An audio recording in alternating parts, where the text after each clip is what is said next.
So this is kind of like a video journal, another video journal in the night. Um,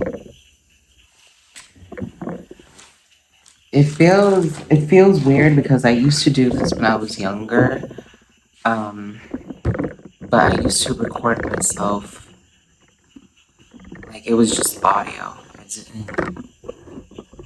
didn't have like I didn't record myself like this, and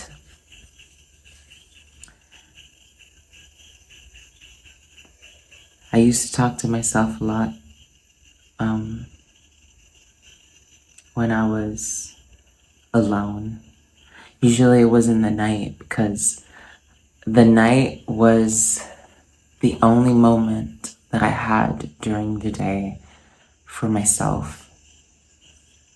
It was the only moment where I could fully manifest myself outside of school, and I would record my thoughts, my feelings. I would record. I would try to express myself in the best way possible. And I don't know, like, I'm trying to do that now as a grown up, as somebody who is reclaiming her life, as somebody who now has the freedom to be who chooses to be free and who chose to be free and is deciding to share this with the world. And I decided to share my story myself with the world because I know how we have been treated throughout time, and a lot of our stories have been erased. And ever since I was young, I knew that like my life had value. Even when I didn't understand who I was or what I was, I knew that I was different. It was just like this calling, this spark, this thing. I don't know. I'm remembering a lot of my life.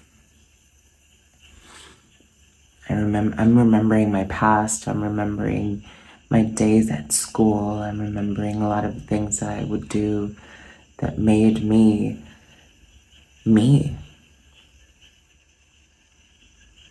I remember being that girl, you know. I was the one that would start the party, you know.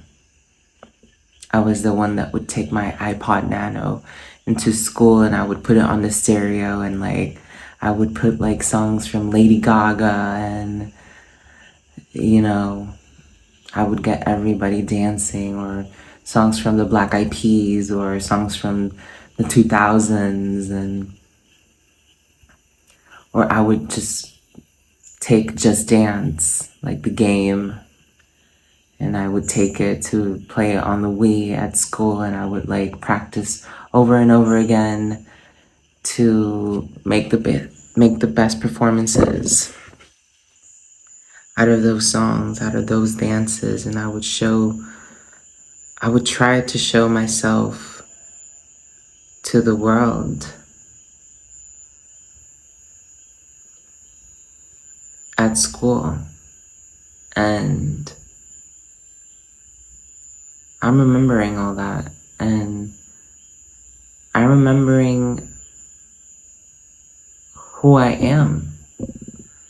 I'm remembering the details of my life. I'm remembering so much. so much of my past life, so much of what makes me me. As a trans person, as a queer person, as an artist.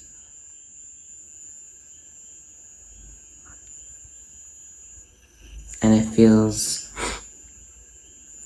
crazy. I cannot believe that I'm in this point in my life. I'm 25. I am living freely. I'm loving freely. I'm literally, like, I cannot believe that I can now say that I have started my career as an artist. That I get to manifest myself as an artist in all the ways that I can, as a painter, as a musician, as a writer. The cricket is like fucking with me so hard right now. Shut the fuck up. I'm sorry. But yeah, I'm just like, I just feel so lucky that I get to manifest myself in this way. You know, like I am living a life that I never thought that it would be possible. I remember being so depressed and self-harming and like I would close the door in my bathroom and I would be hours just there like self-harming and just seeing my blood stream down the bathtub, and it would be like, this is never gonna end. Like, I'm always gonna be considered a bad kid, a demon. Like, the thing was that my family had like this notion that we were perfect, and we were not perfect. What does that even mean? You know, like, they would never take accountability of the fact that perfection is not real, at least not in the way that they see it. Perfection to me is exactly this. Perfection is mistakes. Perfection is making mistakes and learning from them. It's taking accountability and growing as a person, and it's try and error. It's saying sorry. It's hurting and healing. It's like, and my parents, they don't have that vision because we're Jehovah's Witnesses, so that is not real in their minds. And I was always the problem. I was always the problem, and that is not true. It was never true. And still to this day, it is not true. And it's just crazy.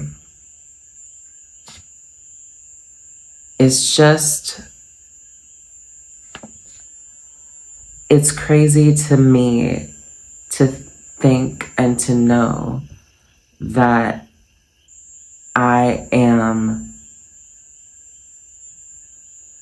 in this moment in time, that I have taken time to heal. And it has been worth it. I can't believe that I am saying right now that I'm in the beginning of my career. That I'm actually at a point where I am trying to give structure to my first projects musically. Like, I'm thinking about my first single. I'm thinking about my first EP.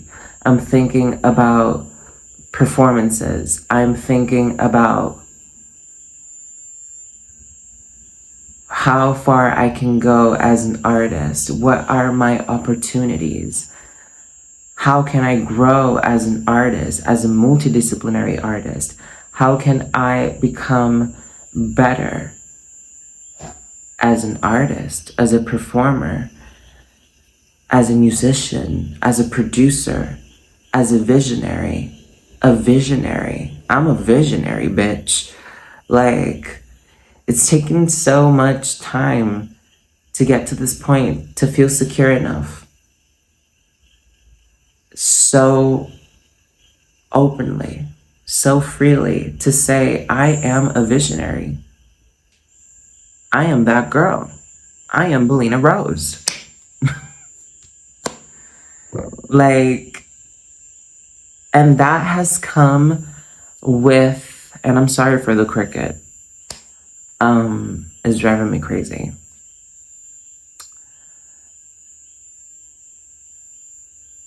I lost the train of thought. I'm sorry.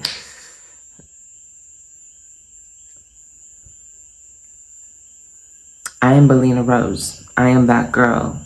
And I recognize it. And I see it. And I own it. And I own myself. And I am in this point in my life where I get to own myself in this way. And I just feel so lucky. I feel lucky. Like, I thought that my life was going to be different when I was growing up. I remember talking to my teachers and I was so scared about growing up. I remember saving up since I was in 6th grade, maybe. I was saving money just to escape my hometown and just leave my parents and leave my family because I knew that I didn't fit there. And I wanted to escape because I wanted to live my truth and I wanted to finally be happy and be the person that I was in like in all its fullness. I don't know if that's right, but like in every, like, I wanted to be myself fully, entirely, like all the intersectionalities that make me me. I want it all to exist freely, and I am in this point where all of those things are existing freely. And it's not like I am not struggling in certain things in my life. It's normal.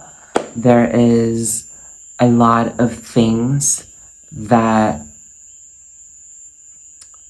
we go through life, challenges that make us grow, but I have to say that I feel joy.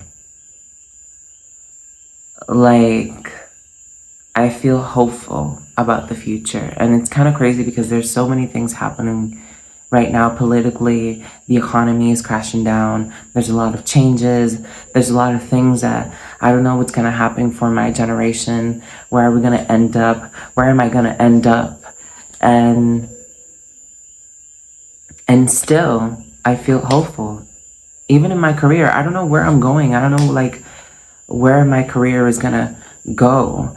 But I just feel so lucky that and I think I'm gonna move. I think I'm gonna move because the cricket is driving me crazy.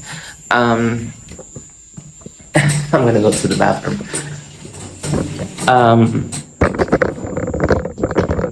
Yeah, I think this is much better. I just feel so lucky that I'm in this point in my life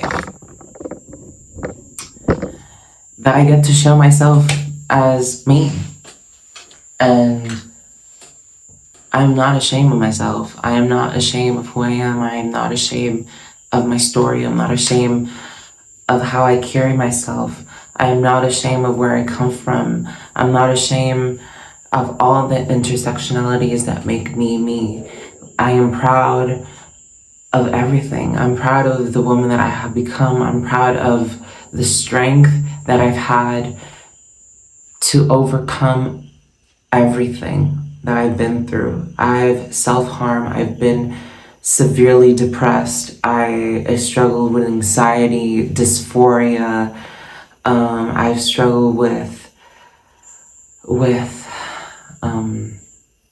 oh my God, with anorexia, bulimia, like abuse, like psychological abuse from my parents, physical abuse too, to some degree.